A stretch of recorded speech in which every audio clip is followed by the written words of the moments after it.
They are called the many-eyed ones for a reason. It is said that these wheels have 4 faces and way too many eyes. Imagine having to ride in the chariot. Like, that's so terrifying and absolutely uncomfortable. Welcome back to my channel, or welcome to my channel. My name is Uticas if you are new, and yeah, without wasting any more time, let's get to the video. Starting off in our number 10 spot, we have Cherubim. When we think of cherub, we normally think of like a Cupid type character, like a sweet little baby angel flying around, you know, nice stuff. Turns out, however, that is not at all what these babies are described as being. In Ezekiel 1:5-11, it says, "As I looked, behold, a stormy wind came out of the north, and a great cloud with brightness around it, and fire flashing forth continually, and in the midst of the fire, as it were, gleaming metal. And from the midst of it came the likeness of 4 living creatures, and this was their appearance. They had a human likeness, but each had 4 faces, and each of them had 4 wings. Their legs were straight, and the soles of their feet were like the soles of a calf's foot, and they sparkled like burnished bronze. Under their wings on their 4 sides they had human hands, and the 4 had their faces and their wings thus. Their wings touched one another. Each of them went straight forward without turning as they went. As for the likeness of their faces, each had a human face. The 4 had the face of a lion on the right side, the 4 had the face of an ox on the left side, and the 4 had the face of an eagle. Such were their faces." I'm not sure where we got this flying baby idea from, but honestly it seems to be a lot better than whatever those creatures would look like. No wonder they say do not be afraid every time they show up, because I don't know about you, but if I saw that in real life, I'd be afraid. Number 9 spot today, we have Gabriel. So in many of the texts, angels are like the messengers of God, but they also have their own powers and abilities that they can use as they see fit. In one particular story, Archangel Gabriel is sent to announce the birth of John the Baptist to Zechariah. But when Gabriel does this, he gets a less than enthusiastic response from Zechariah. In fact, this response was one of protest, and Gabriel simply did not like that. He said, "I am Gabriel, I stand in the presence of God, and I have been sent to speak to you and to bring you this good news. But now, because you did not believe my words, you will become mute, unable to speak until the day these things occur." I guess the lesson here is to listen to an angel if it appears to you and tells you that you're gonna have a kid? I'm not sure. At the end of the day, it's a bit of a dark way to deliver the good news. In our number 8 spot today, we have the Ofanim. So these creatures, just in general, are very strange. I mean, they're actually the wheels that are seen in Ezekiel's vision of the chariot, so they're like creatures, but also wheels. One of the Dead Sea Scrolls classifies these guys as angels, but there's a section in the Book of Enoch where they're classified as celestial beings who never sleep and instead guard the throne. So while these creatures aren't necessarily terrifying in their actions, they're definitely creepy as heck in their appearance. They are called the many-eyed ones for a reason. It is said that these wheels have 4 faces and way too many eyes. Imagine having to ride in the chariot. Like, that's so terrifying and absolutely uncomfortable. No thank you. I think there's something that you'd have to see for yourself to know exactly what you're looking at, because I think there are limitations to what we can describe only using words. Number 7 spot today, we have Raphael. Raphael is one of the true archangels and is the 4th of the oldest of the 5. He is a powerful healer, a guardian angel, and a great fighter, so you might be wondering why he landed a spot on today's list. Well, there's just one story in particular that I really wanted to talk about, and that story comes from the Book of Enoch. Raphael is in a battle with the demon Azazel. Raphael is able to defeat the demon, but decides to subject him to a fate worse than death. The story writes, quote, "Bind Azazel hand and foot, and cast him into the darkness, and make an opening in the desert which is in Duadel, and cast him therein, and place upon him rough and jagged rocks, and cover him with darkness, and let him abide there forever, and cover his face that he may not see light. And on the day of the great judgment he shall be cast into the fire." If that wasn't clear enough, Raphael tied this demon up, buried him alive in a hole full of rocks in the middle of the desert, where he just now gets to wait until he can be thrown into a fire and burned alive. In our number 6 spot today, we have the Angel of Death. death. Within the Hebrew Bible, there are many stories where the Lord sent his angel of death to wipe out any enemies of the Israelites. I mean, one of these stories is the one that is behind what we now know as Passover, and while that is the most famous example, there is apparently a larger one that took place. In 701 BC, it is said that this angel was able to save Jerusalem from an invasion by Sennacherib's army, but it was not without the loss of life, of course. If unfamiliar, Sennacherib, whose name means sin has replaced the brothers, was the king of the Neo-Assyrian Empire from 705 BC until 681 BC. In the end, it is said that in order to save Jerusalem from the invasion, the angel of death was responsible for wiping out 185,000 men completely in just one night. In our number 5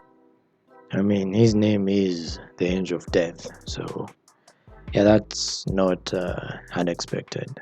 But today we have Abizthabu. This fallen angel is described in the Testament of Solomon, which I know is not really regarded in the canon of the scripture, but I had to include him. He is said to be one of the angels that followed Beelzebub upon his fall from heaven. He is the sin of pride and is known for his ability to lead people astray. He is most easily summoned in the month of July during the 5th hour of the night, so careful. After his fall from grace, he was left with only one red wing and was condemned to hell. He is said to have control over the imprisoned souls of Tartarus and plays a primary role in the demon world. He himself claims that he was once an angel in what is referred to as the first heaven, and after his fall he began to roam Egypt. During his time in Egypt, he met with Moses and the Israelites during the Exodus and opposed them. This is when he decided to harden the Pharaoh and his advisors' heart and convince them to pursue those who were fleeing. He went with the Egyptian army in pursuit of the Israelites, but the collapsing Red Sea crushed and drowned him, which left him imprisoned in a pillar of water. Despite being trapped, Beelzebub says that he will return for conquest. In our number 4 spot today we have the Seraphim. These creatures are ones that appear in the book of Isaiah, and their name translates to burning ones. That's bad enough, but when you find out that they are flying serpents, things get even weirder and more unbelievable. These creatures, despite their terrifying appearance, are the highest ranking celestial being in the hierarchy of angels, so the good news is there are creatures on this list who are doing worse things, but the way these guys look, it's really just not what we think of when we think of angels. These flying, burning snakes don't just have one set of wings and instead have 6 wings sprouting from their backs. Only one set of wings is used to fly, while the others are for covering their faces and feet. They are said to just fly around telling God how great he is, while using their other wings to hide their faces and their feet because they feel as though they are unworthy of looking at God and they don't want him to see any of their imperfections. In our number 3 spot today we have Uriel. There are stories and texts that say that fallen angels were mating with humans and creating this sort of race of giants. Personally, I think that sounds kind of cool, but according to the text, people did not like that at all, and that includes the archangel Uriel. He was not the only one who was against this, but he was only one of the 4 who spoke up about it and asked for some sort of divine intervention. Also, it's not like he felt anyone was innocent in this mix. Humans were looked on as being just as guilty as the angels, and ignorance was not an excuse. This is all what led to the great flood of the earth in order to rid the world of giants and quote-unquote cleanse the earth. The text says, "Here shall stand the angels who have connected themselves with women, and their spirits assuming many different forms are defiling mankind, and shall lead them astray into sacrificing to demons as gods. Here shall they stand till the day of the great judgment, in which they shall be judged till they are made an end of. And the women also of the angels who went astray shall become sirens." In our number 2 spot today we have Belial. Belial is one of the crowned princes of hell, but he is also known as hell's brightest fire, evil's match, the king of evil, and he is the personification of wickedness in the Jewish faith. He is mighty and powerful, and this is likely due to the fact that he was created right after Lucifer, which is of course part of the reason why Belial belongs to his order. Belial was once an angel, but after his fall from grace he became a demon of lies and guilt, and he possesses the ability to induce any type of sin, but his favorite of the sins is lust. Belial is so evil that it's said he started a civil war in hell. While still an angel just before his fall in the War of Heaven, Belial slayed numerous angels, and as a demon, just in general, he would slay huge demonic armies that attempted to make any moves against him or any of the other 7 great kings. In our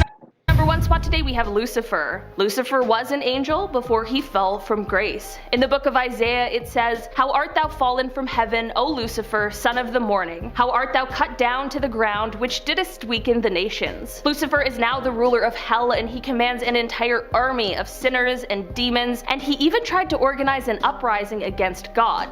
So, I think it's pretty clear exactly why he is a terrifying entity. He also uses his power to send terrible people to Earth in order to terrorize everyone, as well as to try and tempt non-sinners into the dark side. It is said that Lucifer also might just be the one who is responsible for the original sins that were seen in the Garden of Eden. Some believe that he is the snake who placed the temptation there.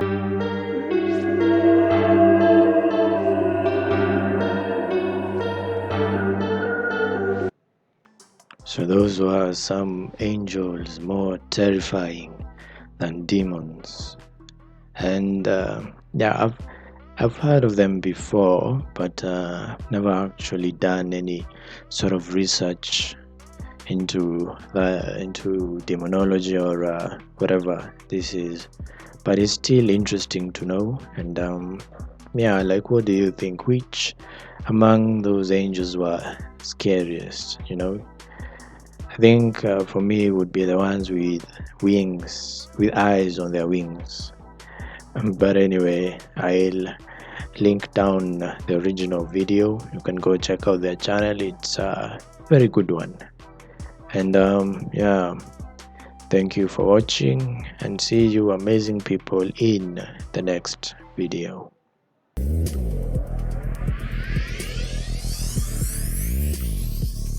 Kick.